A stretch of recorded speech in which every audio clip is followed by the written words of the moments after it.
नमस्कार, निवेश कार्यक्रम में आपका बहुत बहुत स्वागत है। दर्शकों, पढ़ लिख कर योग्यता हासिल करना और अच्छा जॉब या व्यवसाय चुनना और दिन रात मेहनत करना, भागदौड़ करना, ये शायद इसलिए कि हमारी ज़रूरतें पूरी हो सकें, और ज़रूरतें तब पूरी होती हैं जब हम आर्थिक रूप से सक्षम हों, संपन्न हों। आर्थिक संपन्नता के लिए आर्थिक विकास की पहल बहुत ज़रूरी होती है और बड़ी तेज़ी से हम सब उसमें लगे हुए हैं और देश भी आर्थिक विकास की गति पे निरंतर आगे बढ़ता जा रहा है। आइए आज इसी विषय पर बात करते हैं, आर्थिक विकास और निवेश। निवेश के जरिए आर्थिक विकास और आर्थिक विकास से निवेश का किस तरह से रूप बदल रहा है, इस पर हमारे विशेषज्ञ आपको आज बहुत अच्छी बातें बताने जा रहे हैं। जुड़े रहिए, टेलीफोन के माध्यम से कार्यक्रम देखते रहिए। सबसे पहले आपको अपने फ़ोन नंबर्स बता देते हैं। आप फ़ोन कर सकते हैं इन नंबरों पर। 266049 हमारे यहाँ का टेलीफोन नंबर है, और भोपाल के बाहर के दर्शक भोपाल का STD कोड 0755 लगाकर 266049 नंबर पर फ़ोन कर सकते हैं। टोल फ्री नंबर भी आप नोट कर लीजिए 1800-233-0040। तैयार रहिए फ़ोन करने के लिए, और आर्थिक विकास से संबंधित, आर्थिक जिज्ञासाओं से संबंधित, आर्थिक सुझाव से संबंधित आप जो भी सवाल करना चाहें, आपके फ़ोन कॉल्स का स्वागत है। हम आपको विषय बता दिया, फ़ोन नंबर्स बता दिए, और अब बढ़ते हैं कार्यक्रम की ओर। तो सबसे पहले हम विशेषज्ञ हैं जो हमारे साथ आज हमारे साथ स्टूडियो में हैं, प्रोफेसर डॉक्टर CK बुट्टन साहब, आर्थिक विश्लेषक हैं। उनसे हम शुरुआत करेंगे, और हमारे दूसरे एक्सपर्ट हैं श्री ध्रुवेश सिंह राजपूत। नमस्कार। इनसे भी आप सवाल कर सकते हैं, ये वित्तीय विशेषज्ञ हैं। और शुरुआत हम बुट्टन जी आपसे ही करना चाहेंगे। आपके पास एक बहुत लंबा अनुभव है आर्थिक विश्लेषण का और छात्रों को अर्थशास्त्र की तरफ प्रेरित करने का।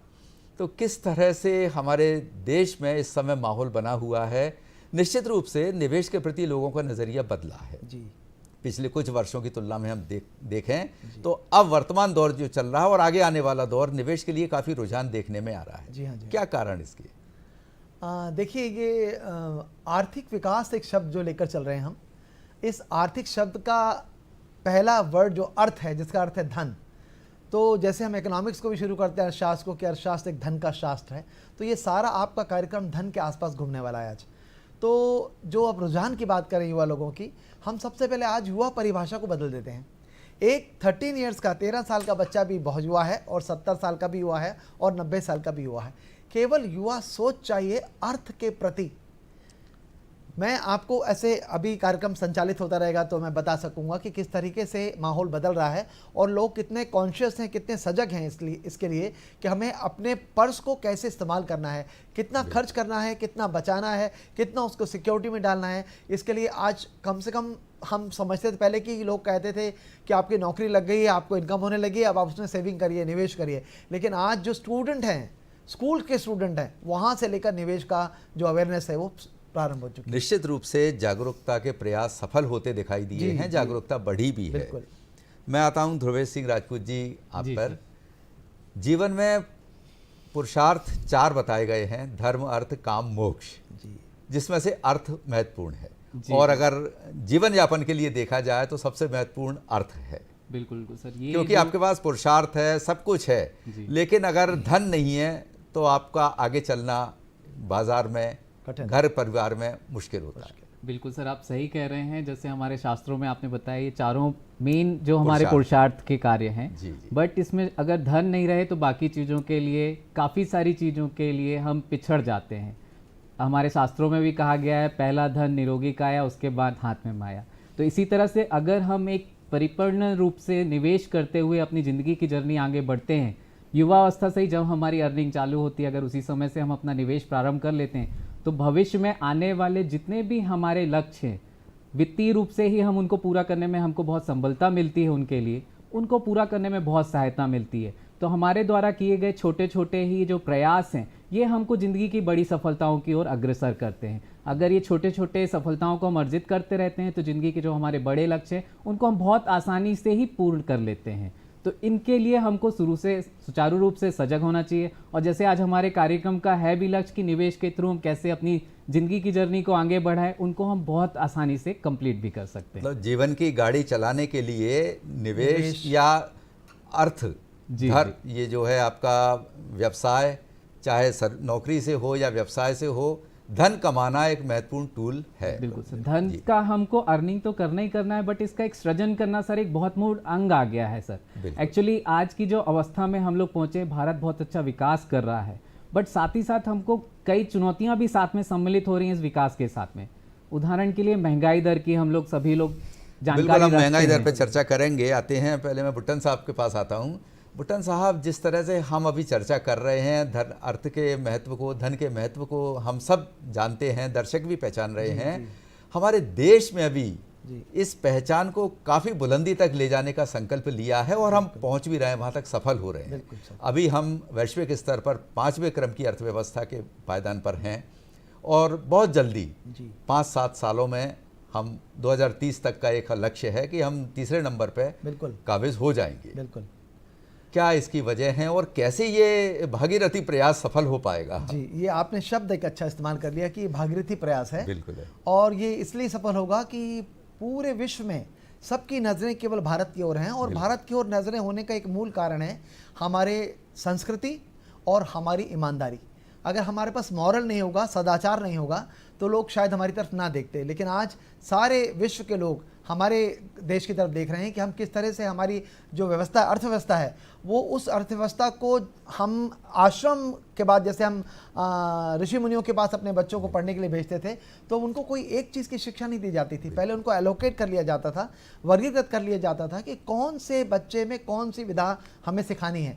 तो उस ज़माने में जो विधाएं सिखाई गई, आज हमने उसको एक मॉडर्न रूप दे दिया है और हम एज इट इज़ उसको फॉलो कर रहे हैं। और संसार के लोग अब हमारा लोहा मानने लगे हैं कि हमें अपने अर्थ से लेकर जीवन के अंतिम सोपान तक की सारी क्रियाएं भारत को देखते हुए फॉलो करनी है। बिल्कुल सही है। भारत एक युवा देश है, लेकिन लाड़ला देश भी है। चलिए, एक कॉलर हमसे जुड़ चुके हैं, पहले उनका सवाल देख लेते हैं। विपिन जी हैं सागर से। जी, हेलो।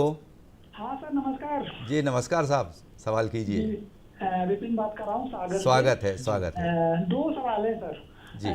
पहला सवाल सर ये था कि हमारा निवेश कहाँ पर और कैसा होना चाहिए जिसमें आर्थिक विकास को अधिक से अधिक मदद मिल सके। और दूसरा सवाल सर ये था कि बचत या खर्च आर्थिक विकास को कौन सी चीज मदद करती है, क्योंकि कहा तो ये जाता है कि जितना खर्च करेंगे पैसा इधर से उधर पहुंचेगा, उतना ही आर्थिक विकास बढ़ता है। लेकिन दूसरी तरफ ये भी कहते हैं कि बचत भी जरूरी है। तो क्या होना चाहिए, बचत या खर्च अधिक? बचत तो बेहद ज़रूरी है आगे बढ़ने के लिए, है ना। आमदनी रुपया और खर्चा बिल्कुल आपका सैकड़ों में जाए तो वो संभव नहीं है।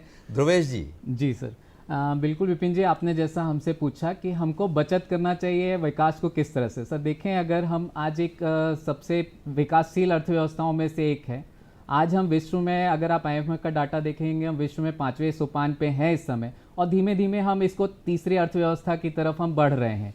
बट इस व्यवस्था को बढ़ने के लिए सर, जैसा आपने बताया कि जो अर्थव्यवस्था का विकास होता है, जब तक पैसा एक हाथ से दूसरे हाथ में नहीं जाता तब तक अर्थव्यवस्था का विकास नहीं हो पाता। बट जैसा आपने बताया, आप भी एक युवा हैं, इसी तरह हमारे देश का अधिकांश लोग आजकल युवा अवस्था में, इसीलिए हमारे देश को एक युवा देश कहा जाता है।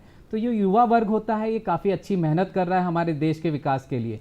ये जो युवा है आज की डेट में, वो हमारे देश के विकास के लिए मेहनत कर रहा है ताकि वो अच्छी अर्निंग कर सके। वो जो अर्निंग कर रहा है उससे वो देश के विकास में कर रहा है, वो कुछ ना किसी व्यवस्था को, कोई प्रोडक्ट प्रोड्यूस करने के लिए, जिससे कि देश की हमारी जो सकल घरेलू आय है, जिसे हम GDP के रूप में जाते हैं, उसमें वो योगदान करता है। ध्रुवेश जी, इनका सवाल मुख्य रूप से एक और था कि निवेश इस समय कहाँ ये करें और कैसे करें जो फायदेमंद हो। विपिन जी, मैं आपको सलाह देना चाहूँगा कि आप सबसे पहले अपनी ज़रूरतों को आइडेंटिफाई करिए अगर आप एक अच्छी अर्निंग कर रहे हैं तो आप अपनी ज़रूरतों को देखिए कि आपको उस पैसे का सदुपयोग किस तरह से करना है। उदाहरण के लिए अगर आप चाहते हैं कि आपको एक घर खरीदना है तो आप अपने लिए घर खरीदने के लिए अगले 4-5 वर्षों का लक्ष्य बनाएं और आपकी जो अर्निंग है उसमें से एक हिस्सा उस बचत में जरूर डालें ताकि आपके पास एक कॉर्पस बन सके और उस कॉर्पस के यूज से आप अपना घर खरीद सकें। सेम अगर आप चाहते हैं कि आपको अपने रिटायरमेंट के लिए पैसा जमा करना है तो रिटायरमेंट के कॉर्पस के लिए आपको उस पैसे को जरूर कहीं सुरक्षित रखना चाहिए।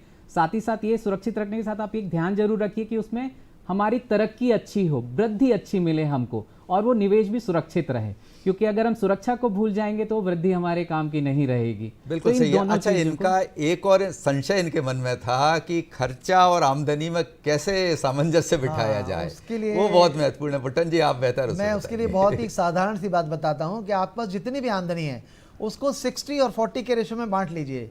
60% आपके सारे खर्चों में रखिए और 40% अनिवार्य रूप से जमा कीजिए।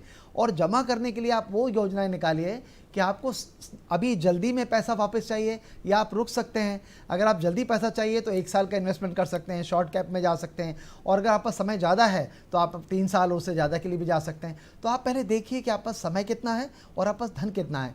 जहाँ तक उसको एलोकेट करने का सवाल है, अनुपातिक रूप से दृष्टिगत करने का सवाल है, 60% से अपनी ज़रूरतें पूरा कीजिए और 40% को इन्वेस्ट करने की बात करिए। बिल्कुल सही कहा आपने। सर बुट्टन सर को मैं एक ऐड ऑन करना चाहूँगा। जैसे सर ने बताया 40% हमेशा हमको अपनी अर्निंग का सेविंग में डालना चाहिए। इसमें से 20% हमारी जो शॉर्ट टर्म में आने वाली ज़रूरतें हैं, घर खरीदना, गाड़ी खरीदना, इन चीज़ों के लिए आप एलोकेट कर सकते हैं। और साथ ही साथ अपने निवेश का 20%, चूँकि हम लोग युवा लोग हैं, वृद्धावस्था के लिए धन का संचय जरूरी होना चाहिए। तो जब भी हमारी अर्निंग चालू हो तब से हमको अपने रिटायरमेंट के लिए अपनी आय का 20% धन संचय करना चालू कर देना चाहिए, जो कि हमको वृद्धावस्था के समय सहयोग कर सके, ताकि हम वो आगे सेकेंड लाइफ जो हम कहते हैं, सेकेंड इनिंग, उसको इजीली रन कर पाएं। बिल्कुल सही है। ध्रुवेश जी, देश का विकास, आर्थिक विकास की हम बात कर रहे हैं, और विकास देश का हो या व्यक्तिगत हो, दोनों एक दूसरे से, जैसा कि मैंने पहले भी कहा, जुड़े हुए हैं। जी जी। घरेलू निवेशकों का क्या योगदान है निवेश के जरिए अपने आर्थिक विकास के साथ साथ वो किस तरह परोक्ष रूप से देश के विकास में अपना सहयोग कर रहे हैं? सर आप ध्यान देंगे, हम भारतीयों को एक बहुत अच्छा विश्व में माना जाता है कि हम लोग धन के संचय करने में बहुत अच्छे होते हैं। विदेशों में ऐसी प्रथा आज तक नहीं रही है। आप देखेंगे हमारे घर की महिलाएं अपने घर खर्च में से भी छोटा छोटा धन संचय करके अपने पास सुरक्षित रखती हैं, और जब घर पे कोई आर्थिक मुसीबत आती है, ज़रूरतें आती, तो उस समय अपने अर्निंग पर्सन को उस बचत में से बहुत ही महत्वपूर्ण योगदान देती हैं। चाहे वो छोटे छोटे सोने के ज्वेलरी बनाते रहें या अपनी बरनी में छोटा छोटा पैसे धन का संचय करें। इसी तरह हमारे जो भारतीय लोग हैं, ये जो धन का संचय कर रहे हैं, हम उसको बैंक में रखते हैं। बैंक उस पैसे को कहीं ना कहीं इन्वेस्ट करता है। नॉर्मली वो हमारी जीडीपी के ग्रोथ रेट में किसी व्यापारी को या किसी उद्योग को रन करने के लिए हेल्प करते हैं। तो जो एक हर व्यक्ति है, हमारा आम जन व्यक्ति भी है, वो अपनी इन छोटी छोटी बचतों से देश को वृद्धि करने में बहुत अच्छी मदद करता है। अभी नियत समय में देखा गया है कि हमारे देश में बचत खातों की संख्या में काफ़ी प्रभाव बढ़ा है। डिजिटली लोग यूपीआई को यूज़ करना चालू कर रहे हैं। साथ ही साथ जो धन का प्रवाह है वो बैंकों की तरफ धीमे धीमे बढ़ता जा रहा है। इससे जो हमारी आर्थिक गतिविधियां हैं वो देश की और भी तेज होती जा रही हैं, और जिस भी तरह की इकोनॉमी को हम चाहते हैं कि एक विकसित होने की अर्थव्यवस्था के लिए चाहिए।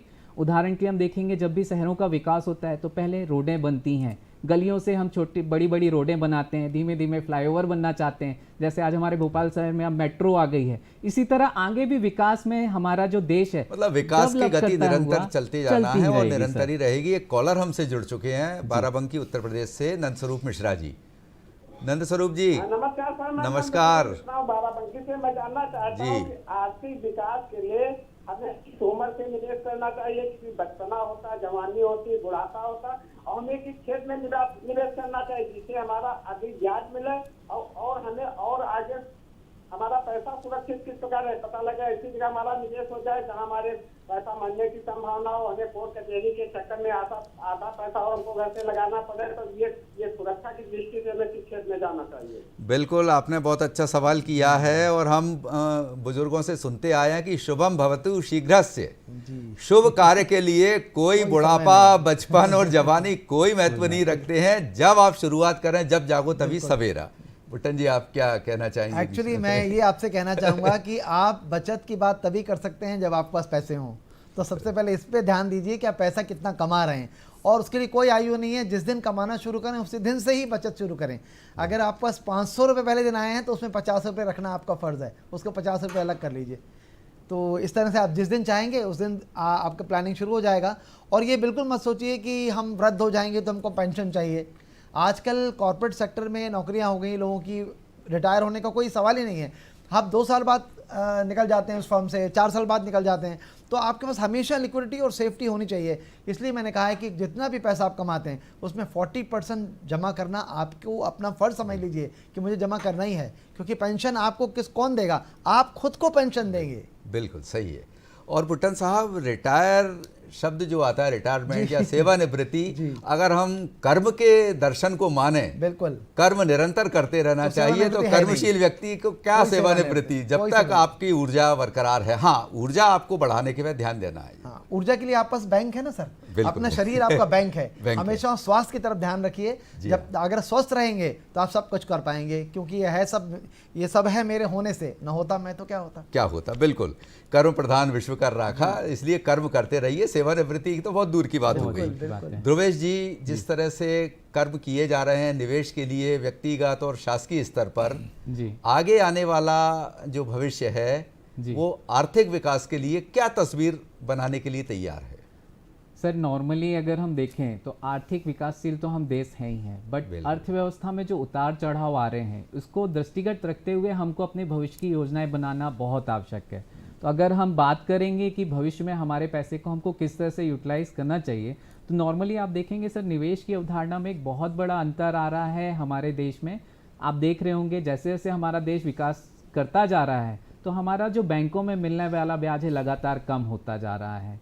जैसे जैसे और विकसित होगा इसमें और भी कमी आने की संभावना है। तो हमको हमेशा अपने निवेश की प्लानिंग करते समय ये देख लेना चाहिए कि भविष्य की ज़रूरतों के अकॉर्डिंग हम जहाँ भी निवेश करते हैं उसको हमको प्रॉपरली रिटर्न मिलता रहे। साथ ही साथ सर, पहले के समय में क्या हुआ करता था कि बैंकों में ब्याज दर तो बहुत अच्छी होती थी और महंगाई दर काफ़ी कम होती थी, तो हमारी ज़रूरतें बहुत आसानी से पूरी हो जाती थी बैंकों के रिटर्न से ही। बट आज के समय में चूंकि बैंकों में इंटरेस्ट रेट कम होता जा रहा है, महंगाई दर लगातार बढ़ती जा रही है, तो बैंकों में अगर हम केवल एक ही माध्यम के थ्रू निवेश करते हैं तो भविष्य में हमारी काफ़ी सारे जो लक्ष्य उनको प्राप्त करने में बहुत हमको परेशानी हो सकती है। तो इस चीज़ के लिए हमको हमेशा एनालिसिस करते रहना चाहिए और योजनाओं को एनालाइज करते रहें।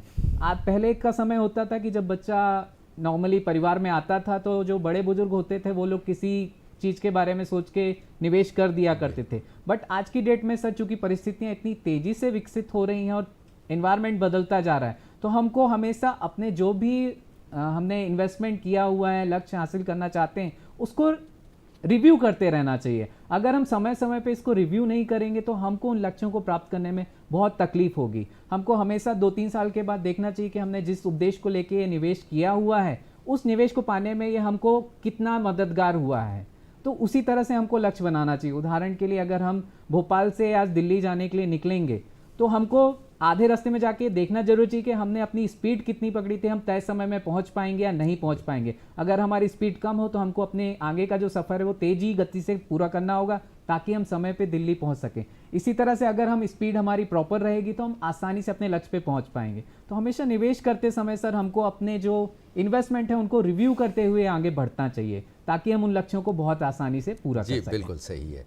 बुट्टन साहब, ध्रुवेश जी ने इसके पहले कहा था कि धन संग्रह हमारी भारतीय दर्शन में हमारी प्रवृत्ति, हमारी परंपरा रही है, और शायद कहीं अब यदा कदा जो दफीना कहीं उपलब्ध होते हैं, मिलते हैं, वो शायद इसी का प्रमाण है कि हमारे बुजुर्ग आपातकाल के लिए, धन संग्रह के लिए कितने सचेत होते थे। तो किस तरह से ये जो संचय किया हुआ धन आड़े वक्त में व्यक्ति को धनवंतरी के रूप में वरदान देता है और सहायता करता है, कैसे बचाना चाहिए? खर्चे बहुत हैं आजकल। देखिए, निवेश की जब आप बात करते हैं ना, तो उसमें 3 शब्दों को ध्यान में रखना चाहिए। पैसा, जिसको निवेश करना है, समय, जिसके लिए निवेश करना है, और सबसे बात पैसे और समय के साथ साथ है प्रयास। अगर आपके इसके पास साथ आप मेरे ख्याल से एक शब्द और इसमें जोड़िए, लक्ष्य। लक्ष्य, जैसे गोल की अभी बात कर रहे थे, तो लक्ष्य निर्धारित करके उसको हासिल करना। बिल्कुल। अच्छा, जहां तक आप लक्ष्य की बात कर रहे हैं जी, निवेश में लक्ष्य भी आजकल बहुत परिवर्तनशील हो गए हैं। पहले हम ये तय करते थे कि हम अगर वित्तीय नियोजन करना है तो हमारे पास एक ही कारण होता था कि हम बच्चों की शिक्षा के लिए कर रहे हैं और समय समय अस्वस्थ ना हो जाए, बीमारी ना हो, उसके लिए कर रहे हैं। लेकिन अब एक नया टर्म आ गया है, हम अपनी आर्थिक स्वतंत्रता के लिए निवेश करना चाहते हैं। और अगर हम आर्थिक स्वतंत्रता चाहते हैं तो हमें निवेश वही 60-40 की देशों में हमेशा करना चाहिए। और जैसा मैंने अभी कहा कि पैसा, समय और प्रयास, ये 3 चीज़ें इंपॉर्टेंट हैं। तो अगर आपका प्रयास विवेकपूर्ण है और आप उसमें समय देते हैं तो जितना भी पैसा आप लगा रहे हैं वो एक समय के बाद उसकी कीमत खुद ब खुद बढ़ जाएगी। जैसे आप ये शेयर्स बाजार और बॉन्ड्स वगैरह भूल भी जाते हैं, तो अगर आप रियल एस्टेट में इन्वेस्ट करते हैं तो आपको एक ही चीज़ चाहिए, समय। जितना समय निकल जाएगा कैपिटल गेन आपका उतना बढ़ जाएगा। आप धैर्य जो है आपको, और अनुभव ज्ञान आपके लिए बहुत ज़रूरी है। बिल्कुल सही है। अच्छा, बदलाव की आपने बात की, मानसिकता, सोच बदली है, ये बात सही है। पहले जैसे अभी उस सेवानिवृत्ति की बात की थी, तो पहले लोग ये सोचते थे यार 50 के हो गए, 55 के हो गए, अब आराम करेंगे। लेकिन अब जो नया युवा जो है, अब ये सवाल दोनों से आपसे, जो यंगस्टर्स हैं उनकी ये सोच है कि अभी खूब मेहनत कर लो, 40-50 के बाद फिर जीवन जिएंगे। उन्मुक्त जीवन मैं चर्चा करूंगा सर। पहले का समय जब होता था तो लोग जब रिटायर होने जाते थे तब वो घर बनाने या गाड़ी लेने के बारे में सोचते थे। बट आज के समय में देखिए, आज का युवा जैसे ही नौकरी प्रारंभ करता है 2-3 सालों के अंदर वो गाड़ी खरीद लेते हैं, सुविधाएं काफी और 4-5 सालों के अंदर उनको घर की प्लानिंग करना होता है। तो ये काफी कुछ प्रीपोन्ड हो गया है। तो जो पहले के समय जो निवेश होता था उनके द्वारा इन लक्ष्यों को पाना उतना आसान नहीं रहेगा। और साथ ही साथ जो जरूरतें हमारी आ रही हैं सर, वो जरूरतें भी बदलाव के ओर बढ़ती जा रही। जैसे आपने बात किया कि सर रिटायरमेंट, आज की डेट में हमारे देश में रिटायरमेंट बहुत सभी लोगों के लिए बेसिक जरूरत है। क्योंकि जो एक गारंटी वर्ड होता था, पहले सभी तरह के शासकीय मोस्टली सेवाएं हुआ करती थी, वहाँ एक पेंशन का माध्यम होता था कि सेवानिवृत्ति के बाद लोगों की आय का जरिया बना रहता था। बट अब मोस्टली जगहों पे रिटायरमेंट के बाद कोई ये सुविधाएं बंद हो गई, पेंशन अब नहीं है। साथ ही साथ आज की डेट में जो मोस्टली जो जॉब्स हैं वो प्राइवेट सेक्टर में हैं। ध्रुवेश जी, हम एक कॉलर से बात कर लेते हैं अभी। वो पूना, ये बीना से हैं, सुरेश प्रजापति जी। ओके जी। हेलो सुरेश जी। नमस्कार सर। नमस्कार। नमस्कार जी, स्वागत है जी, सवाल कीजिए। सर, मेरा सवाल ध्रुवेश जी से है। हाँ जी। कि अभी मेरी उम्र लगभग 59 साल की हो गई है जी। और अगले साल मेरा रिटायरमेंट है। तो रिटायरमेंट में कुछ कॉर्पस मुझे मिलेगा मेरे कंपनी की तरफ से। तो मैं ये समझना चाहता हूँ कि मैं उस पैसे को कहाँ निवेश करूँ जिससे मुझे कुछ जरूरती जो खर्चे होते हैं वो भी पूरे हो सके और मैं आगे अपने पैसा जो मेरा जो है कॉर्पस वो भी सेफ रहे। तो मैं कहाँ मुझे निवेश करना चाहिए? चलिए सुरेश जी, सवाल करने के लिए बहुत बहुत धन्यवाद और आपको बहुत बहुत बधाई। 59 पूरा करके अगले बरस आप षष्ठी पूर्ति की तैयारी करेंगे और आपके बहुत बहुत शुभकामनाएं। एक रस्म होती है षष्ठी पूर्ति की आती है और इनको उसके अनुपात में जो उनको पैसा मिलेगा सेवा काल का, वो किस तरह से एक सुनियोजित निवेश करें कि ये और अपने एंजॉयफुल जीवन जी सकें। सर नॉर्मली सर आपको बहुत बहुत मुबारक हो कि आपने सक्सेसफुल इतना समय बिताया है और अगले वर्ष आप सेवानिवृत्त होने जा रहे हैं। तो सर इसको एक सेकंड लाइफ हमारी बिगिन होती है। तो मैं आपको बिल्कुल बोलूँगा कि सर इसके लिए आप एक तरह से अपना रोड प्लान जरूर बनाएं कि आगे आने वाली ज़रूरतों को आप किस तरह पूरा कर सकें। मोस्टली सर हमारे यहाँ देश में देखा जाता है जब हम सेवानिवृत्त होते हैं तो हमको एक बड़ा कॉर्पस मिलता है, जैसा आपने बताया। तो हम काफ़ी सारे लोग हमारे पास आते हैं जो इसके बारे में जानकारी लेना चाहते हैं। तो सर एक आप टर्न होती है हमारे यहाँ म्यूचुअल फंड में, आप उसको लमसम इन्वेस्ट कर सकते हैं और सिस्टमेटिक विड्रॉल के थ्रू आप उसमें से नियमित आय का एक जरिया बना सकते हैं। इस तरह से नियमित आय तो हमको मिलेगी रेगुलर आपको, साथ ही साथ हमारा कॉर्पस भी उसमें बहुत अच्छा बढ़ता गया है। तो पिछले वर्षों में ये देखा भी गया है कि इस तरह से जिन भी लोगों ने निवेश किया है उन सभी को बहुत अच्छा प्रतिफल मिल रहा है और रेगुलर उनके पैसे भी बढ़ते जा रहे हैं। और हर महीने जैसे आपने बनाया आपकी ज़रूरत के अकॉर्डिंग आप उसमें से पैसे को यूज़ भी कर सकते हैं। तो आपका जो सेकेंड इनिंग ऑफ लाइफ है आप बहुत इंजॉयफुल अपने पैशन के लिए जी सकते हैं। सर सेम चीज़ हम प्राइवेट सेक्टर वाले लोगों को भी बोलते हैं। गवर्नमेंट जॉब में तो ये सुविधा है कि 60 साल के बाद रिटायर होते हैं, बट प्राइवेट सेक्टर में जो काम करने वाले हमारे साथी होते हैं उनके पास 60 साल के पहले ही उनको रिटायर हो जाते हैं मोस्टली लोग।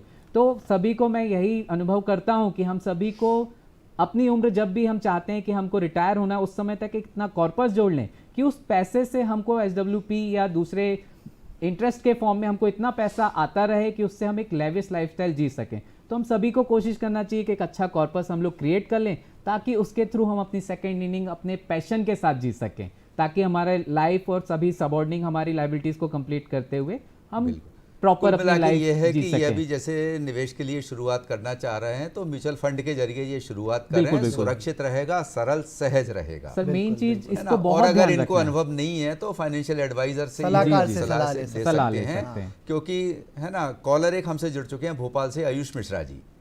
हेलो हेलो हेलो जी सर। जी स्वागत है कार्यक्रम में आयुष जी। जी सर मेरी उम्र अभी मैंने जस्ट जॉब स्टार्ट की है सर। जी जी तो मैं सर से ये जानकारी चाह रहा हूँ कि जैसे मैं किस तरीके से इन्वेस्टमेंट अपना बनाऊं और क्या मेरे तरीके होने चाहिए।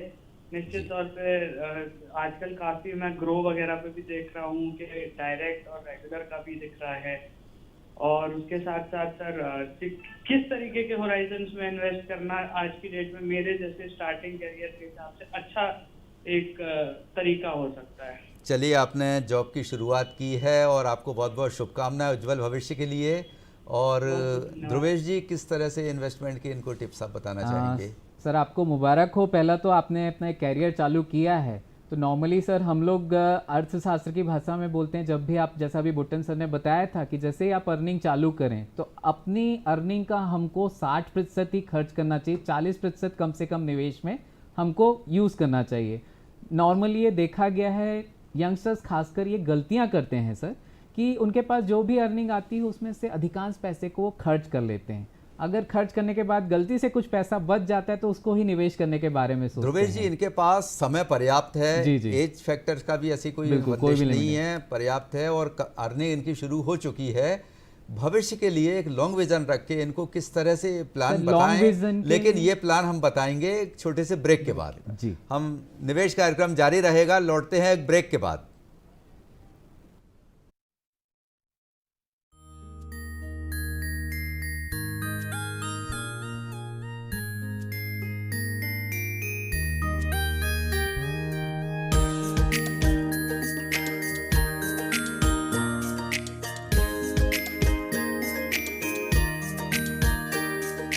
चंदा मामा नील गगन से नीचे आओ ना, साथ हमारे दूध मलाई मिलके खाओ ना।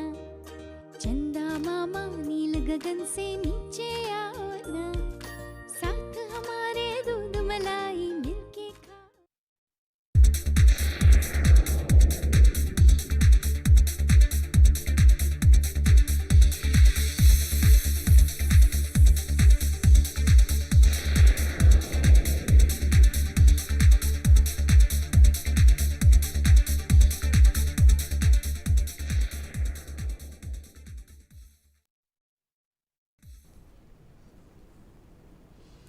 ब्रेक के बाद निवेश कार्यक्रम में आपका पुनः स्वागत है। आज हम बात कर रहे हैं आर्थिक विकास और निवेश की, किस तरह से दोनों का एक दूसरे से संबंध है और किस तरह व्यक्तिगत विकास देश के विकास में योगदान देता है। ब्रेक पर जाने से पहले एक सवाल आया हुआ था, उनकी नई शुरुआत है और पर्याप्त समय है, उनके पास एनर्जी भी पूरी है जी जी। और वो आगे अपना भविष्य, उज्जवल भविष्य नौकरी के साथ साथ निवेश के जरिए भी बनाना चाहते हैं, क्योंकि आजकल आपने देखा कि पेंशन का कंसेप्ट धीरे धीरे लगभग ख़त्म हो चुका है, ताकि इनको एक अच्छा कॉर्पस मिले। जी जी जी सर, जैसे अपने कॉलर साहब हैं, यंगस्टर, हमारे भारत देश पूरा यंगस्टर लोगों से है, तो मैं सभी को ये बोलता हूँ कि सर अर्निंग का हम पैसे निवेश तो करेंगे, हमको थोड़ा सा अपनी ज़रूरतों को एनालाइज करना चाहिए। तो जो भी आपके लंबे समय के लक्ष्य हैं उनको आप SIP के थ्रू निवेश करके आसानी से पूरा कर सकते हैं। SIP बहुत ही फ्लेक्सिबल प्रोडक्ट है, जैसा हमारे युवा आज की डेट में चाहते हैं, वो बंधनों में बंधना नहीं चाहते, उनको फ्रीडम बहुत पसंद आती है कि वो अपनी चीज़ों को अपनी ज़रूरतों के अकॉर्डिंग परिवर्तित करते रह सकें। तो हम SIP के थ्रू निवेश करके हमारे कॉलर बहुत अच्छा कॉर्पस क्रिएट कर सकते हैं, निवेश कर सकते हैं, जिससे उनके भविष्य में आने वाली सारी ज़रूरतों को तो वो पूरा कर ही सकते हैं, चाहे वो रिटायरमेंट हो, भविष्य में गाड़ी खरीदने का उनका सपना हो या घर लेने का सपना, उसको आसानी से पूरा कर सकते हैं। बट एक एसेट एलोकेशन हमेशा उनको रखना चाहिए। एक इमरजेंसी फंड का कॉर्पस सर साथ ही साथ बनाना बहुत आवश्यकता है, क्योंकि कई बार हमारे जीवन में ऐसी तात्कालिक परिस्थितियां आ जाती कि हमको एक कॉर्पस की आवश्यकता पड़ती है। शायद घर में कोई बीमारी आ जाए या अचानक कोई दूसरी ज़रूरतें हमको पूरी हो जाए, तो उसके लिए एक कॉर्पस हमारे पास शॉर्ट टर्म मीडियम टर्म का होना चाहिए, जिनको हम डेट फंडों में यूज़ करके बना सकते हैं। और जो लॉन्ग टर्म की हमारी ज़रूरतें हैं उनको पूरा करने के लिए हम इक्विटी संबंधित योजनाओं में निवेश करके बहुत आसानी से पूरा कर सकते हैं। नॉर्मली सर इक्विटी फंडों में ये देखा गया है कि अगर हम लंबे समय तक 3 से 5 वर्षों के लिए निवेशित रहते हैं तो मिनिमम 12 से 20% के लगभग का हमको रिटर्न मिल जाता है। तो इस प्रतिफल के साथ हमारा कॉर्पस बहुत बन जाता है। ये अक्सर देखा गया, अगर हम एक 10,000 रुपये का भी छोटा सा निवेश चालू करते हैं तो ये पैसा हम जो धीरे धीरे करके सर जमा करते हैं, ये हमारे पास बहुत बड़ा अमाउंट बना देता है। उदाहरण के लिए अगर हम ये 10,000 रुपये का निवेश अगले 10 वर्षों के लिए भी रखते हैं तो हमने पैसा तो केवल 12 लाख रुपए जमा किए, बट इसका जो मूल्य हो जाता है वो करीबन 40 लाख रुपए हो जाता है। वो उस समय के लिए हमारी ज़रूरतों को बहुत आसानी से पूरा करता है। बिल्कुल आयुष जी, आप इस तरह से शुरुआत करें, शुरुआत में विशेषज्ञ की सहायता लेके फिर, लेकिन आपसे एक ज़रूर बात कहना चाहेंगे कि आर्थिक जगत से जुड़े हुए जो भी साहित्य है, जो भी जानकारियां हैं, उसको आप बराबर अध्ययन करते रहिए, उससे सीखते रहिए और अपना आत्मविश्वास बढ़ा के निवेश की तरफ खुद आगे बढ़िए। और एक बात और आत्मविश्वास कितना महत्वपूर्ण है, मैं और बुल्टन साहब इनको इजाफा करना चाहता हूँ कि आप डरिए मत। जो राजपूत साहब ने आपको बहुत सारी चीजें बताई, डर के आगे तो जीत है डर के आगे जीत है। आप खूब खर्चा कीजिए अपनी सैलरी में से, लेकिन खर्च किस पे करना है ये तय करिए। सोना खरीदिए, वो आपका इन्वेस्टमेंट भी है और खर्चा भी है, वो आपको हमेशा लिक्विड रहेगा आपके पास। प्रॉपर्टी खरीदिए, रियल एस्टेट में लीजिए, आपका इनकम टैक्स से आप बचत कर पाएंगे। तो सदैव युवा रहने के लिए अपने मस्तिष्क को सदैव युवा रखिए और बिंदास जिए और खूब खर्चा कीजिए, लेकिन खर्चा देखिए कि खर्चा करने की मद कौन सी है। गोल्ड पे खर्च कीजिए, आपको वापस मिलेगी। हमेशा प्रोडक्टिव चीज़ों पर खर्चा कीजिए, अनप्रोडक्टिव चीज़ों पे खर्चा मत कीजिए। एक और प्रोडक्टिव चीज है कि सेहत पे खर्चा कीजिए। सेहत पे खर्च, मैं पहले ही कहा, मैं सेहत पे कीजिए, क्योंकि आपके होने से ही सब होने वाला है। आपको बहुत सेहत पे ध्यान रखना चाहिए। अगर आपने ध्यान नहीं रखा तो कुल खर्चे का, आपने देखा गया एक स्टैटिस्टिक्स मैंने पढ़ी है, इसमें 58% से 75% तक खर्चा लोगों ने अपनी बीमारी के लिए खर्च किया। अगर आप स्वस्थ हैं तो ये सारा आपकी सेविंग है। पहला सुख निरोगी का है। जी जी, दूजा सुख हाथ में माया। तो आप निरोगी का रहिए, दोनों बहुत आपको जरूरी है। जी जी। और बुल्टन साहब, युवाओं के लिए स्वावलंबन के लिए जी और किस तरह से सलाह देना चाहेंगे कि वो अपना सोच जी अपने विकास के लिए किस तरह से परिवर्तित करें? बिल्कुल, बहुत बढ़िया। क्योंकि युवा बहुत योग्य भी हैं और नए जमाने के साथ नए तरीके से आगे बढ़ने में सक्षम है। मैं आपको एक बहुत व्यावहारिक बात बताने वाला हूँ इसके बारे में, कि मेरे बहुत परिचित एक व्यक्ति हैं जिन्होंने अपने बच्चों को बोल दिया कि तुम 10th क्लास में आ गए हो और 12th भर कर लो, उसके बाद हम तुम्हारी कोई सहायता नहीं करेंगे, ना हम तुम्हारे घर का कोई काम करेंगे, ना तुम्हारा व्यक्तिगत काम करेंगे, ना कोई पैसा देंगे, आपको सब कुछ खुद करना है। ये एक वार्निंग उनको देने पर इतना परिवर्तन आया बच्चों में कि उन्होंने, जो सारा दिन लोग शिकायत करते हैं कि हमारा बच्चा हमेशा मोबाइल पे लगा रहता है, हमेशा मीडिया पे लगा रहता है, उन्होंने उस मीडिया से धन को कैसे कमाया जाए इसको सीखा। बहुत सारे प्रोग्रामिंग सीखी, बहुत सी डिज़ाइनिंग सीखी और 12th पास करने के बाद आज उस बच्चे के पास 70,000 रुपीज़ पर मंथ उसकी इनकम है। उसने फर्स्ट ईयर में एडमिशन लिया है और जब उसको देखा तो उसके छोटा भाई जो उस टाइम 9th में पढ़ता था, उसने भी ऑनलाइन गेम से और बहुत सारी चीज़ों से पैसा कमाने की सीखी और वो भी 30,000 to 40,000 खरीद रहा है। तो आप जमा कर रहा है, तो आप सोचिए कि इतने 9th क्लास का बच्चा और 12th क्लास का बच्चा जब इतना अवेयर हो गया तो क्यों चाहिए उसे पेंशन और क्यों कुछ करना है। ये 70,000 को इन्वेस्ट करके वो मल्टीपल इन्वेस्टमेंट करेगा और अपनी ज़िंदगी को बहुत खुशहाली से जिएगा। खुश रहना एक बहुत बड़ी नियामत है, खुश रहना सीखिए, उससे बड़ी कोई दौलत नहीं। बिल्कुल, खुद ही को कर बुलंद इतना कि हर तकलीफ से पहले खुदा बंदे से पूछे कि बता तेरी रजा क्या है। बिल्कुल सही है। आपने कहा कि जिस तरह से उन्होंने 9th-10th क्लास से ही बच्चों को स्वावलंबन की ओर प्रेरित किया, और इसका बहुत अच्छा उदाहरण प्रकृति हमें देती है। परिंदों से हम बहुत कुछ सीख सकते हैं। जी जी। कि घोंसले में वो मादा परिंदा बच्चों को तब तक ही सहेज कर रखता है जब अंडे में रहती है। अंडे से बाहर निकलने के बाद उनको और थोड़ा सा प्रोटेक्शन देंगे, लेकिन जब वो पर आ जाते हैं फिर उन्हें उन्मुक्त छोड़ दिया जाता है कि अब अपना रास्ता, अपनी उड़ान तुम खुद करिए। जी बिल्कुल बिल्कुल। ये बहुत आगे बढ़ने के लिए बहुत अच्छा ये नियम हमको सिखाती है। संघर्ष और योग्यता, जी जी, ध्रुवेश जी, किस तरह से व्यक्ति को आगे ले जाती है? सर, संघर्ष जिस तरह से कहा जाए, अगर आर्थिक विकास के परिप्रेक्ष्य में हम देखें तो जिंदगी हमको रोज कुछ ना कुछ नए देती है। तो हमको हमेशा सीखों को सीखना चाहिए। उदाहरण के लिए मैं निवेश की भाषा में बात करें तो मोस्टली जो यंगस्टर्स होते हैं ये निवेश के लिए अपने अग्रज जो होते हैं उनके फैमिली मेम्बर्स, उनसे सीखते हैं, अपने समाज से सीखते हैं, उन लोग ने जहाँ निवेश करते आए उसके बारे में जानकारियाँ लेते हैं। बट आजकल सर बहुत सारी जानकारियाँ ऑनलाइन भी हमको अवेलेबल हैं। कई चीज़ें तो बिल्कुल सही होती हैं, बट कई चीज़ें भ्रामक भी हमको पहुंचाई जाती हैं। अननेसेसरी चीज़ों के पीछे हमको अट्रैक्ट नहीं होना चाहिए। तो मैं युवा लोगों को ये सचेत भी करना चाहूँगा कि बहुत सारे ऐसे हमको चीज़ें दिखाई जाती हैं। उदाहरण के लिए हम अभी वर्तमान के परिप्रेक्ष्य में देखें, क्रिप्टो करेंसीज में लोगों को निवेश के बारे में बताया जाता है। बहुत सारे ऑनलाइन गेमिंग ऐप आ गए हैं जिसमें लोगों को प्रोवोक किया जाता है कि वो लोग गेम खेलें, उनको बहुत आसानी से पैसे अर्निंग मिल जाएंगे। बट साथ में एक वार्निंग भी होती है कि ये चीज़ें मोस्टली छलावा रहती हैं। अधिकांश लोगों को इन चीज़ों पे लाभ होने की बजाय हानि होता है। तो इन चीज़ों के लिए संघर्ष रहते हुए हमको देखना चाहिए कि हमारे समाज में किसी ने ये काम किया है या नहीं लिया, और साथ ही साथ कोई ना कोई तो हमको इस तरह के लोग मिल जाएंगे जिनकी विशेषज्ञता होगी इन चीज़ों के मामले में, तो उनसे जरूर सीख लेना चाहिए। ब्लाइंडली फॉलो नहीं करें, आप पहले ना करें, उसको विश्लेषित करें, और विश्लेषण करने का ये फायदा होता है कि उससे जो होने वाली हानि उनसे हमको बचाव मिल जाता है। कॉलर और हमसे जुड़ चुके हैं जबलपुर से सुशील जैन जी। हेलो जी सुशील जी, स्वागत है। ये जानना चाह रहे जैसे अभी जी बोल रहे थे कि जैसे एमएफ में म्यूचुअल फंड में इन्वेस्टमेंट करें या फिर अपन रियल एस्टेट में करें या गोल्ड में, किसमें ज्यादा अच्छा रिटर्न मिल पाएगा? जैसे हमारे यहाँ पे लोग रियल एस्टेट में करते हैं तो रिटर्न उसमें ज्यादा अच्छा दिखता है। बिल्कुल सही है। निवेश किस तरीके में रहेंगे? जैसे निवेश का एक फार्मूला है कि एक जगह स्थिर नहीं रहना चाहिए, थोड़ा थोड़ा बांटते रहना चाहिए। ध्रुवेश जी, आप क्या एक विशेषज्ञ के रूप में? सर, अगर हम बात करें निवेश में, जिस तरह से हम भोजन करते हैं तो हमारे भोजन में सब्जी, दाल, रोटी, सलाद, अचार, पापड़ सभी चीज़ें होती हैं। उसी तरह हमारा जो निवेश का एक पोर्टफोलियो होना चाहिए, जो हमारा बचत होनी चाहिए, वो सभी चीज़ों में बटा होना चाहिए। हमारा कुछ पैसा प्रॉपर्टी में भी होना चाहिए, कुछ पैसा प्रोविडेंट फंड में, कुछ पैसा गोल्ड में, और कुछ पैसा हमारा इक्विटी रिलेटेड प्रोडक्ट में भी होना चाहिए। बस कितना पैसा किस चीज़ में होना चाहिए ये व्यक्ति की ज़रूरतों के अकॉर्डिंग एनालाइज होता है। हर चीज़ों के अपने अपने मुनाफा है। गोल्ड हमारा, जैसा अभी बुट्टन सर ने बताया था, बहुत अच्छा निवेश है, सुरक्षित होता है, लगातार वृद्धि देता आया है। प्रॉपर्टीज़ भी एक बहुत अच्छा निवेश है और हमारे भारतीयों में बहुत ज़्यादा चलन होता है सर। संपत्ति का सृजन हम लोग बहुत ज़्यादा करते हैं, बट प्रॉपर्टीज़ में इन्वेस्ट करने के लिए हमको एक कॉर्पस की ज़रूरत होती है। प्रॉपर्टी में छोटा पैसा नहीं हम निवेशित कर सकते। तो जब आपके पास एक अच्छा पैसा हो जाए तो उस कॉर्पस को आप यूज़ करके प्रॉपर्टी में भी इन्वेस्टमेंट कर सकते हैं। साथ ही साथ इसके अलावा हम मेटल्स, जो हमने बात किया, इसके बहुत सारे एडवांस तरीके आ गए हैं। उदाहरण के लिए हम गोल्ड का ETF खरीद सकते हैं। भारत सरकार की तरफ से सोवेनियर गोल्ड बॉन्ड योजनाएं लाई गई हैं। इन योजनाओं का फ़ायदा उठाएंगे तो हम ट्रेडिशनल तरीकों की तुलना में बहुत अच्छा प्रतिफल पा सकते हैं।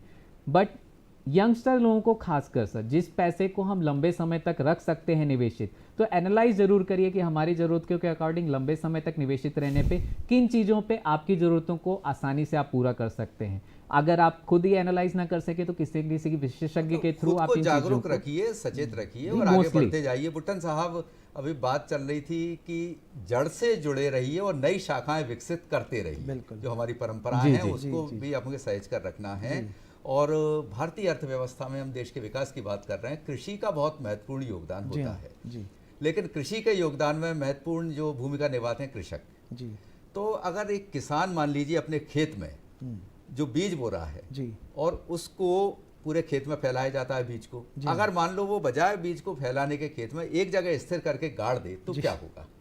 वही बात अगर निवेश के मामले में अगर सोचा जाए कि निवेश को विकेंद्रीकृत किया जाए, बिल्कुल, तो उसके क्या अच्छे परिणाम है और एक जगह इकट्ठा करके उसको स्थिर करना, उसकी क्या हानि है? देखिए, मैं अपने से संबंधित जो मेरे संपर्क में आते हैं, क्योंकि मैं हमेशा कॉलेज टीचिंग में रहा हूँ, बिल्कुल, तो मैं युवाओं को हमेशा एक ही बात बोलता हूँ कि आप एक स्कीम ले लीजिए और उस स्कीम का नाम है गेट एंड फॉरगेट।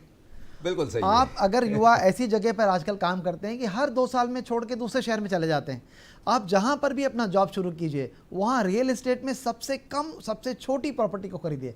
चाहे वो एक कमरे की प्रॉपर्टी हो, चाहे एक 1 रूम बेडरूम हो, आप उसको खरीदिए और उसको भूल जाइए कि मैंने खरीदी थी। फिर अगली जगह ट्रांसफर होता है तो फिर एक सबसे छोटी खरीदिए। पहला लाभ ये होगा कि छोटी प्रॉपर्टी को खरीदना भी आसान है और बेचना भी आसान है। बड़ी प्रॉपर्टी को बेचना मुश्किल होता है। और फॉरगेट इसलिए कहा कि आप जब रिटायर होने वाली उम्र में आ जाएंगे, जब तक आपके पास छोटी छोटी बहुत सारी प्रॉपर्टीज होंगी, और जब आप उसको उसी क्रम से बेचना शुरू करेंगे तो आपके पास लिक्विड अमाउंट इतना ज़्यादा हो जाएगा कि आप अपनी जो भी योजना बना रहे हैं वो कभी रुक नहीं सकती, सबकी सब संपन्न होगी। जितना चाहो पैसा तरकश में सारे तीर होंगे, उस समय जब जिसकी आवश्यकता है आप तीर चला सकते हैं।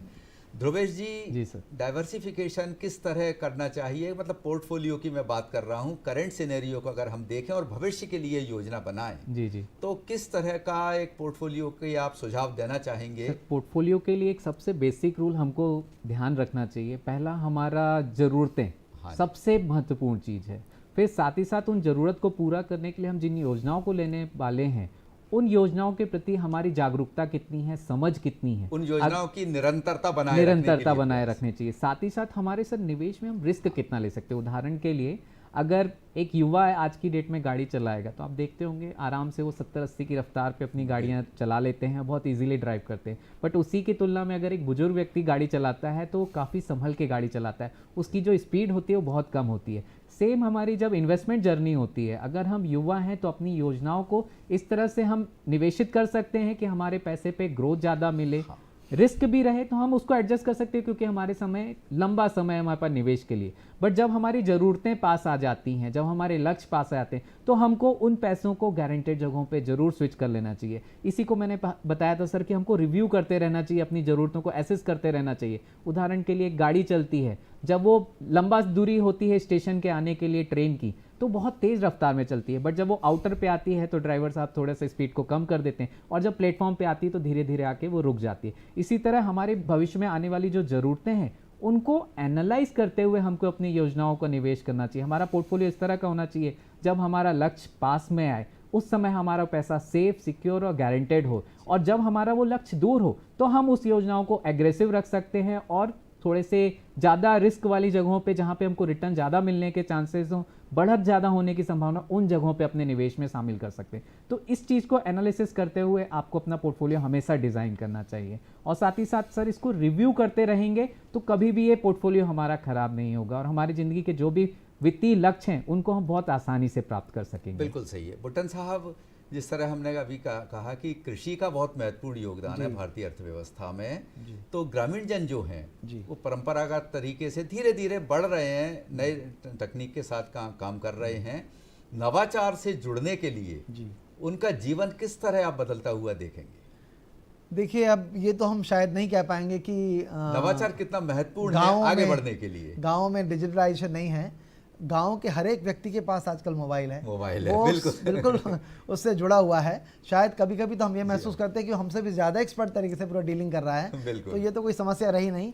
सवाल इस बात का है कि वो जैसे आप राजू साहब भी बोल रहे थे, वो जिस तरह से आप निवेश करते हैं, तो एक सावधानी रखिए कि उस निवेश के बारे में हमेशा पढ़ते रहिए। आपको खुद ही नॉलेज होगा, या तो सलाहकार के पास जाकर आप निवेश कर सकते हैं, लेकिन सलाहकार पर भी आप इतना भरोसा करेंगे कि आंख बंद करके आपने इन्वेस्ट कर दिया और भूल गए, तो ये गलत होगा।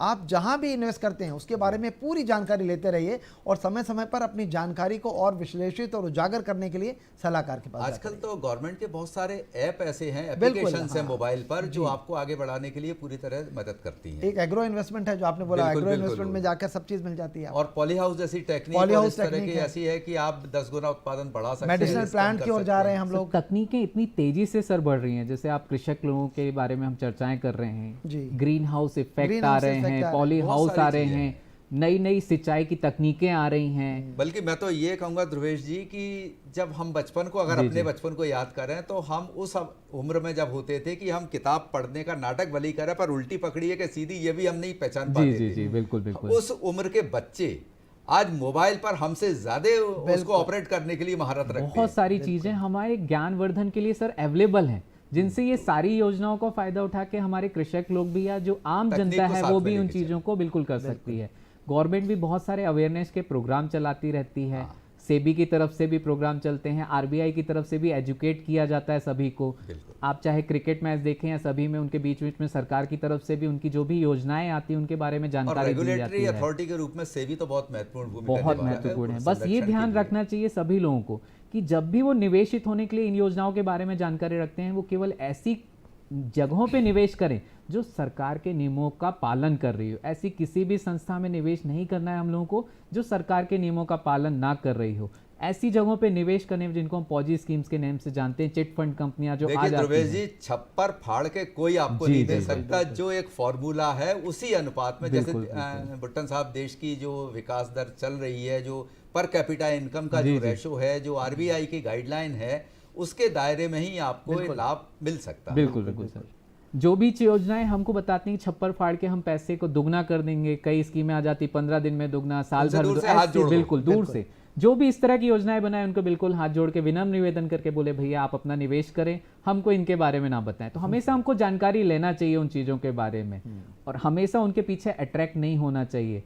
हमको ज्ञान बहुत सारी जगहों पे मिलता है, और जैसा अभी सर ने बोला था कि आप केवल अपने वित्तीय विशेषज्ञ को नहीं, उसको भी रिव्यू कर सकते हैं सर, कि जो हमारा विशेषज्ञ जो जानकारी उसने दिया आप अगर इंटरनेट पे डालेंगे तो आपको उसके संबंध में और बहुत सारी जानकारी मिल जाएंगी। तो हम एनालाइज कर सकते हैं उन चीज़ों को बहुत आसानी से। जैसे हम अगर बीमार होते हैं, एक डॉक्टर के पास जाते हैं, अगर वो हमको कोई बीमारी गंभीर बता देता है, हमेशा हम सेकंड ओपिनियन लेने दूसरे डॉक्टर के पास भी जाते हैं, उसके बारे में हम इंटरनेट पे भी सर्च कर लेते हैं। तो बिल्कुल सेम इसी तरह से जब भी हम अपनी वित्तीय योजना बनाए अपने आर्थिक विकास के बारे में, तो हम अलग अलग विशेषज्ञों को या इंटरनेट पे भी बहुत सारी जानकारियां हमको उपलब्ध हैं, उनके माध्यमों से हम अपने निवेश के बारे में बिल्कुल सही है। बुट्टन साहब कहते हैं कि आधी आबादी, मैं नारी शक्ति की बात कर रहा हूँ नारी वय वंदन जो योजना अभी आई है, और नारी शक्ति का आज से नहीं पुरातन काल से बड़ा बढ़ चढ़ कर योगदान रहा है हमारे सामाजिक संरक्षण विकास के लिए।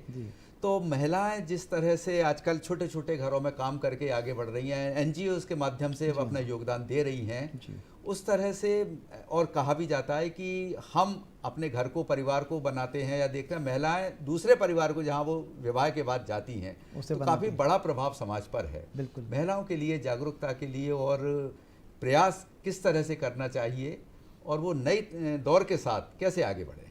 देखिए महिलाओं के लिए एक प्लस पॉइंट हमेशा ऐसा रहता है जी कि वो उनके पास स्त्री धन होता है।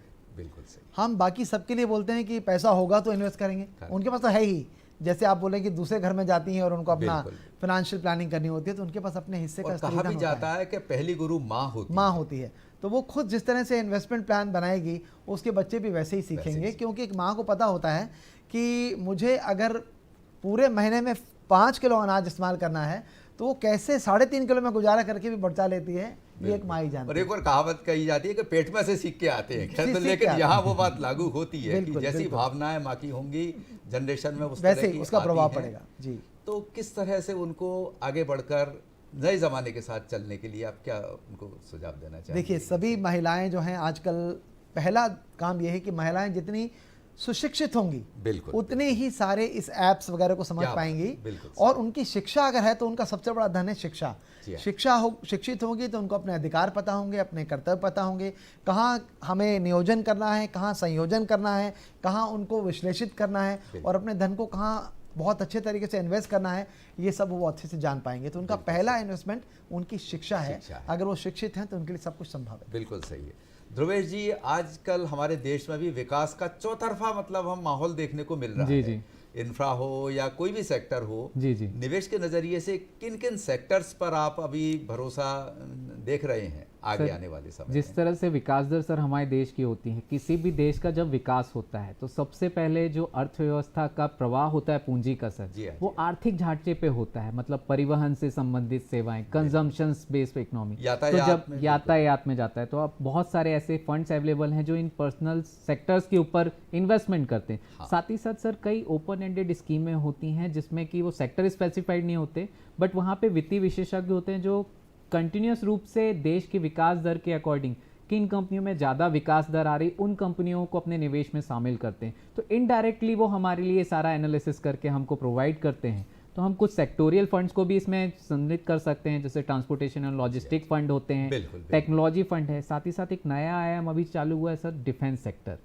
देश को जिस तरह से हमारे देश को डिफेंस सेक्टर में अग्रसर हो रहा है ताकि हम स्वावलंबी हो सके, विदेशों पे हमारी निर्भरता कम होते जाए, तो हमारे देश में ये क्लस्टर बहुत ज़्यादा है। इसी तरह से सर आप देखेंगे ट्रांसपोर्टेशन जो है, ऑटोमोबाइल इंडस्ट्री हमारे देश में बहुत तेजी से विकास कर रही है, फार्मा इंडस्ट्री बहुत ज़्यादा हमारे विकसित हो रहे हैं, हम विश्व में बहुत ज्यादा एक्सपोर्ट भी करने लगे हैं। एआई में तो बड़े क्रांतिकारी बदलाव दिख रहे हैं सर। तो विश्व में सर एआई आपका फंड मैनेजर बहुत अच्छा अगर आपका फंड मैनेजर स्मार्ट है तो आपका इन्वेस्टमेंट स्मार्ट है, बहुत प्यारा चलता रहता है सर। जो भी हमारे अगर आपके कृष्ण जैसे हैं तो अर्जुन बनने से कोई नहीं आपको रोक सकता, और जीत भी आपकी है। सर अर्जुन जो इतने महान धनुर्धर कहलाते हैं वो केवल सारथी जो उनके कृष्ण जी थे उन्हीं की सलाह पे उन्होंने काम किया और वो उन्होंने वो विशेषज्ञता हासिल की है। तो जिसके कारण वो आज धनुर्धरों में सबसे मार्गदर्शक महान, बहुत अच्छा बहुत अच्छा चाहिए होना और चाहिए सर। पारदर्शिता से बिल्कुल साथ सर। उनके साथ व्यवहार रखना जी चाहिए। हमेशा ही हमको ध्यान रखना चाहिए एक अच्छे आर्थिक सलाहकार की भी हम बिल्कुल, बिल्कुल। मदद ले सकते हैं इन सारे चीज़ों को। तो जो सारथी हमारा वो बहुत महत्वपूर्ण भूमिका निभाता है कि वो हमको किस ओर अग्रसित करता है। बिल्कुल जी। अभी चलते चलते बुट्टन साहब ने कहा कि रियल एस्टेट में आप निवेश करते रहिए, जी, घर जी। खरीदिए, प्रॉपर्टी खरीदिए। तो उस तरह से बुट्टन साहब किस तरह से आजकल कृषि का भी बड़ा अच्छा योगदान रहा है, तो क्या कृषि भूमि भी फायदेमंद हो सकती है आगे? जी हाँ, देखिए कृषि में एक नया कॉन्सेप्ट आया है। हाँ, जो अर्बन एरिया के लोग हैं वो एक आनंद लेना चाहते हैं खेतों में जाकर वहाँ रहने का और उनके गाँव में रहने का। तो आजकल एक नया सिस्टम है जिसमें एक एग्रीकल्चर लैंड बहुत सारे हिस्सों में बांट दी जाती है और आपको उस हिस्से को खरीदना है। और खरीदने के बाद वहाँ पर जो फसल लगानी है वो भी आप ही को लगानी है। अच्छा, और सैटरडे को आप एक छोटा सा किचन वो बना के देते हैं, अपनी लगाई हुई फसल को वहाँ से काट कर खुद कुक कर कर और खुद खाना है। और उसके लिए बहुत बड़े बड़े प्लान हमारे बनते हैं। ये कृषि का नवाचार है, यस, देखिए। वो एग्रो फ्रेंडली प्लान बनाया गया है। अरे वाह। और आप अगर उसमें इन्वेस्ट करेंगे तो ज़मीन का टुकड़ा भी आपका रहेगा और हर हफ्ते का आनंद भी आपका होगा। और जब चाहें उस सामुदायिक जो एक बॉडी बनी हुई है उसको अपनी ज़मीन का टुकड़ा मैं प्रॉफिट के हैंड ओवर स्वस्थ खाओ स्वस्थ रहो। Yes। अच्छा, इसमें रियल एस्टेट की बात आती है ध्रुवेश जी, तो एक अभी हाल ही में बहुत अच्छे एक ऐसा प्लेटफॉर्म आया है, रियल एस्टेट इन्वेस्टमेंट ट्रस्ट, जी जी जी, रिट्स जिसे बोलते REITs हैं, बोलते हैं, जी जी। है ना। रिट्स में आपको बहुत अच्छी बात यह है कि आपको एसआईपी की सुविधाएं भी मिलती हैं। बिल्कुल बिल्कुल सर, बहुत सारे ऐसी योजनाएं हैं जिनमें निवेश करके हम रियल एस्टेट की भी जो हमारे संपत्ति है उसका सृजन कर सकते हैं। और रिट्स में सर नॉर्मली ये देखा गया है सर, लोग प्रॉपर्टी में जब इन्वेस्ट करने जाते हैं तो काफ़ी बड़ा कॉर्पस लगता है। उदाहरण के लिए हम एक छोटा सा भी प्लॉट लेना चाहेंगे 2-3 लाख रुपए का मिनिमम एक हमको निवेश करना होता है। जबकि जो रिट्स के थ्रू हम जब इन्वेस्टमेंट करते हैं तो वहाँ छोटी सी पूंजी के साथ भी हम एक छोटा सा हिस्सा ले सकते हैं, अंश ले सकते हैं। और जो रिट्स के सर ट्रस्ट होते हैं ये बड़ी बड़ी योजनाओं में निवेश करके बहुत अच्छी तरक्की अच्छा जब होती बुट्टन है। साहब, ये भी एक चमत्कार जैसा लगता है, एक सपना जैसा लगता जी, है जी, कि जी। हम अपने घरों में बैठे हैं या खेत में किसान काम कर रहा है, खेत में कर रहा है, अपने गांव में है, जी जी, लेकिन मरीन ड्राइव या कनॉट प्लेस या विदेश में तक हाँ। कुछ प्रॉपर्टी का कुछ अंश उसको किराए के रूप में उसको मिल रहा है। बिल्कुल, मतलब वो ये गर्व से कह सकता है कि भाई मेरी प्रॉपर्टी भी वहां है जिसका मुझे फायदा मिल रहा है। बिल्कुल। ये इन्वेस्टमेंट तो स्कीम जैसे आप देखिए, अगर आप समझते हैं कि मुझे एक बहुत अच्छा डायमंड खरीदना है तो आपको डायमंड के पैसे जरूरत नहीं है, उनके पास ऐसी ही स्कीम्स हैं। आप मंथली डिपॉजिट कीजिए, जैसे ही आपका जैसे रिकरिंग अकाउंट होता है जैसे ही वो कंप्लीट होगा आपको डायमंड मिल जाएगा। वैसे आप डायमंड नहीं खरीद सकते जी बिल्कुल। लेकिन आप डायमंड की मालिक चलते चलते वो संक्षिप्त टिप्पणी हो जाए आपकी कि क्या आप कहना चाहेंगे निवेशकों से? सर निवेशकों से तो मेरा यही हमेशा से आग्रह रहता है कि जब भी आप अर्निंग करना चाहें, जैसे ही आपकी अर्निंग स्टार्ट हो अपना सही समय पे आप निवेश करना तुरंत ही चालू कर दें।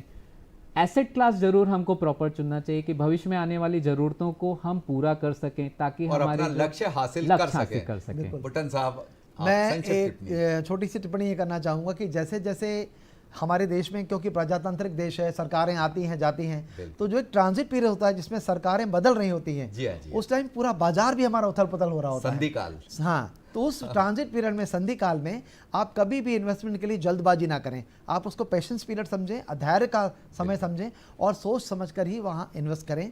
और आखिरी 2 शब्द में बोलूँगा कि हमेशा आप टीवी में भी सुनते रहते हैं और हम सब मिलकर भी यही कहेंगे कि सावधान रहिए, सतर्क रहिए। बिल्कुल सही। तो दर्शकों, धैर्य, योग्यता, आत्मविश्वास ये अपना लक्ष्य हासिल करने के लिए बहुत ज़रूरी हैं। और एक किसी भी योजना को सुनियोजित तरीके से शुरू करना, वेल प्लान करके इसमें आप करते रहिए। आगे आने वाला भविष्य सबका बहुत सुखद और उज्जवल रहेगा। बिल्कुल। आप दोनों विशेषज्ञ हमारे स्टूडियो में पधारे, बुट्टन साहब आप भी और ध्रुवेश जी आप भी, आप दोनों का बहुत बहुत धन्यवाद। धन्यवाद सर। दर्शकों, आपका भी धन्यवाद। कार्यक्रम से जुड़े रहे, अगली बार नए विषय के साथ हम फिर हाजिर होंगे। तब तक के लिए नमस्कार।